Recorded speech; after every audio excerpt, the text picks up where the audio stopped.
She returned the engagement ring. I deserve a diamond. Not your grandmother's old stone.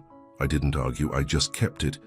Many years later, at an antique auction, she saw that very ring sold for $80,000, while she was wearing her cheap lab-grown diamond. Of all the ways I imagined my proposal night ending, this wasn't one of them. The old velvet box lay open on the coffee table.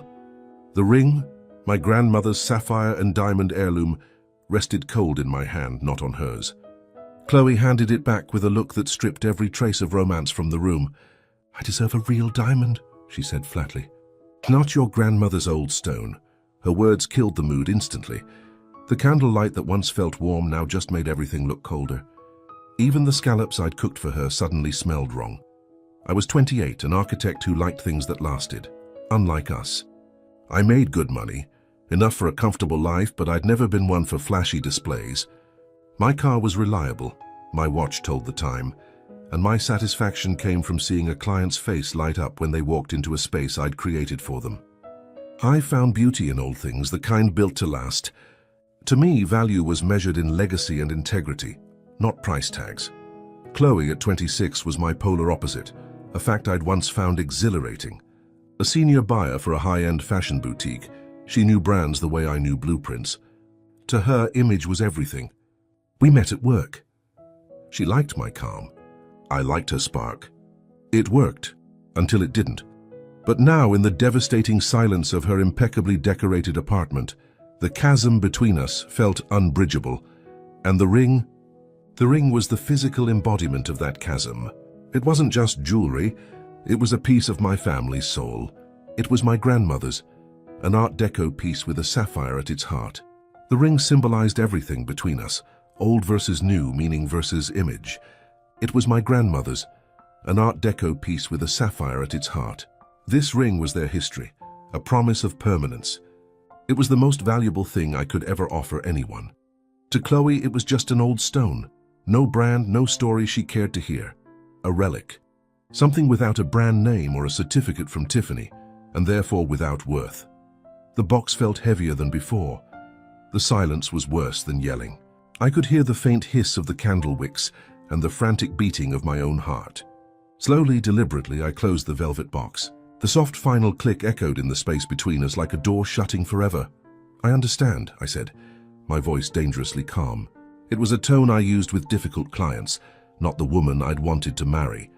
Chloe's expression, which had been set in defiant expectation, faltered. She'd prepared for a scene, for pleading, for negotiations, for promises to buy something better. My quiet acceptance was a script she hadn't rehearsed. Alex, don't be like this. Be reasonable, she said, her tone shifting from disgust to impatience. It's not personal. But think logically. What will my friends say when they see this? This antique on my finger? My clients expect a certain image. They wear new pieces from Tiffany and Cartier every season. This, she gestured vaguely at the box in my hand. It looks like a costume piece. It's embarrassing. I stood up, my movements feeling slow and deliberate. The ring box was a lead weight in my pocket. I looked at the woman I thought I'd build a life with, and saw a stranger preoccupied with the opinions of people she claimed not to care about. You're right, I said, my voice flat. It is an antique. It has history. It witnessed a love that lasted a lifetime. I thought that mattered. I thought that was the whole point. I walked out of her perfectly staged apartment, the door clicking shut behind me with a softer, yet more definitive sound than the ring box. I left behind the uneaten dinner, the flickering candles, and the future we'd planned. The scent of her expensive perfume mixed with the aroma of the meal I'd cooked would forever be linked in my mind with this particular, gut-wrenching flavor of heartbreak. The official unraveling was as swift and brutal as it was predictable. My phone buzzed incessantly for days. Her texts were a masterclass in deflection.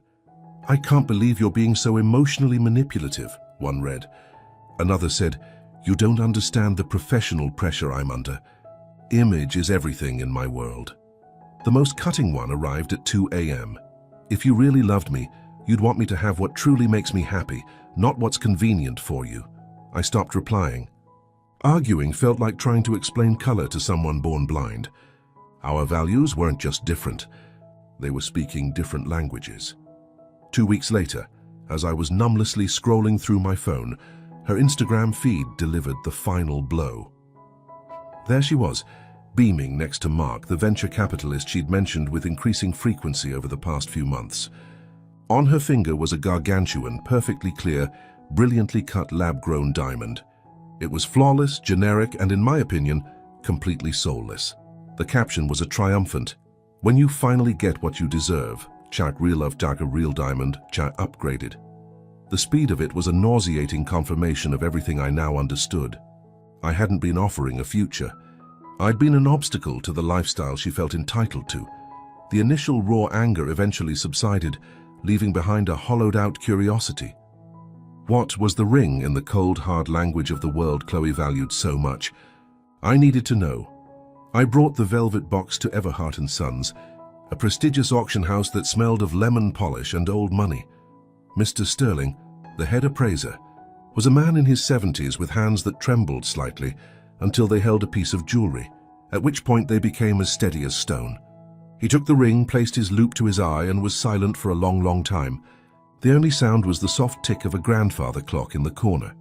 "Remarkable," he finally breathed, looking up at me with something approaching reverence.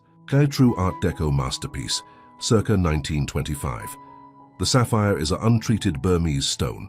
That cornflower blue is exceptionally rare today. The diamonds are old European cut, you see, full of fire and character, not like the sterile, brilliant cuts of today. The platinum filigree work. This level of craftsmanship doesn't exist anymore." He set it down on the black velvet pad with immense care. "It's a piece of history, son. And with the provenance of your grandparents' enduring love story." He named a figure that made my breath catch. Auction estimate. $40,000 to $80,000, perhaps more, to the right collector who understands what they're looking at. I left the auction house with the ring still in my pocket, but its weight had transformed. It was no longer just a symbol of rejection. It was a quiet, powerful vindication. I didn't sell it. Instead, I stored it in a safety deposit box. It became my secret, a tangible reminder that my understanding of value wasn't naive or cheap. It was simply deeper, rooted in something far more enduring than the seasonal whims of the luxury market. The ring had given me my first real lesson in the difference between price and worth. 3 years passed. The sharp edges of the heartbreak had smoothed into a dull, manageable ache and then faded altogether. I poured all my energy into my work and it paid off.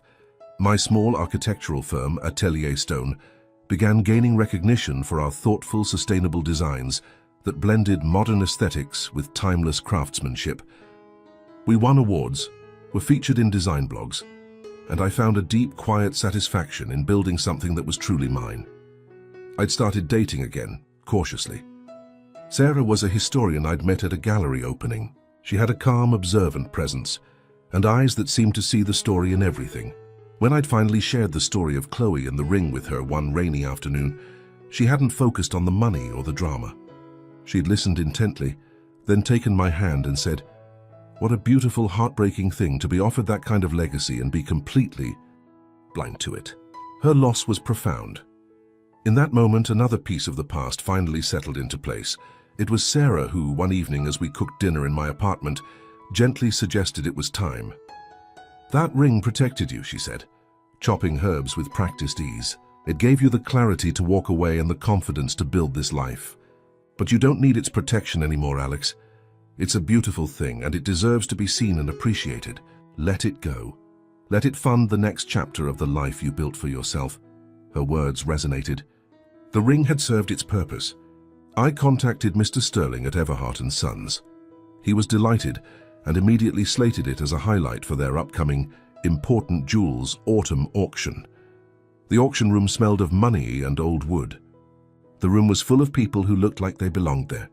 Sarah sat beside me, her hand a comforting, steady presence on my arm. I was scanning the program when...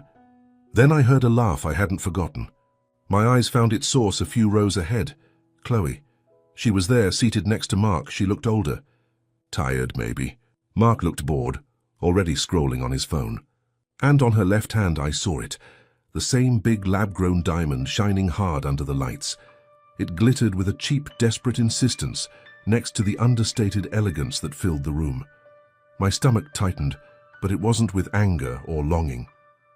It was a surreal sense of inevitability. Lot 1 to 19, the auctioneer's voice rang out, crisp and clear. An exceptional Art Deco sapphire and diamond ring, circa 1925, featuring a magnificent untreated Burmese sapphire and a halo of old European cut diamonds set in platinum. Accompanied by a beautiful provenance of a love story spanning 6 decades, I saw Chloe's spine go rigid. She leaned forward, her eyes wide and disbelieving, fixed on the high-resolution screen where the ring was displayed in all its glory. I watched the journey on her face in horrifying slow motion. Confusion, dawning recognition, and then a wave of pure, unadulterated shock as the bidding opened.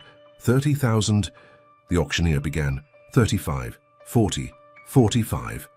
The numbers climbed, a rhythmic chant that seemed to suck the air from the room. Chloe's head whipped around, her eyes frantically scanning the crowd until they landed directly on me. Her face said everything.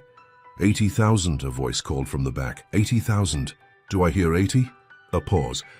The gavel fell with a sharp, definitive crack. Sold for $80,000 to the gentleman on the phone. A soft, respectful murmur rippled through the crowd. Chloe remained frozen for a second. Then she abruptly stood, mumbled something to a bewildered Mark, and stumbled into the aisle. Making a beeline for me. Alex, she breathed, her voice trembling, her face pale. She wore the same perfume. That was your grandmother's ring? It was, I said, my voice even, my hand still in Sarah's. Why didn't you tell me? The question was a plea, desperate and pathetic. I've never told me it was worth that much. I told you it meant everything to me. I told you it represented a love that lasted a lifetime. I offered you my history.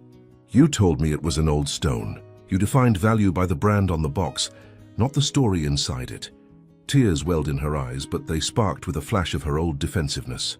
I was a fool, Alex. I was young and stupid and shallow. I see its beauty now, I really do. Her gaze flickered toward Sarah, then back to me, full of a newfound, calculating appreciation. I let my gaze drop pointedly to the giant, glittering diamond on her left hand. Do you? I asked quietly. Or do you just see the price tag? She recoiled as if I'd slapped her. The truth of the question hung in the air between us, undeniable and cruel. There was no answer she could give that wouldn't condemn her. With a choked sob, she turned and left. Mark followed. I watched them go, feeling the final, fragile thread to that part of my past snap and dissolve into nothing. Outside, I finally exhaled. Sarah squeezed my hand but said nothing, understanding that some silences needed to be respected. We went to our favorite little Italian place. Over pasta, Sarah finally broke the silence. Are you okay? I thought about it. Truly thought about the whirlwind of emotions from the evening. Surprisingly, yes, I said. It feels finished. Like I can finally stop replaying it. When the money came through, I used part of it to open a small studio. Work continued to flourish. The auction story, in a strange way, became part of my professional narrative. A client who'd been at the auction that night commissioned a dining table, saying he wanted something with that same kind of soul. My business grew steadily, built on referrals from people who valued craftsmanship over trends. About 6 months after the auction, I heard through mutual acquaintances that Chloe and Mark had split. I wasn't surprised.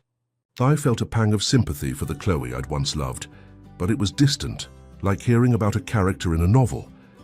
Meanwhile, my relationship with Sarah deepened. She was everything I hadn't known I needed. Steady, curious, and utterly unimpressed by superficial displays of wealth.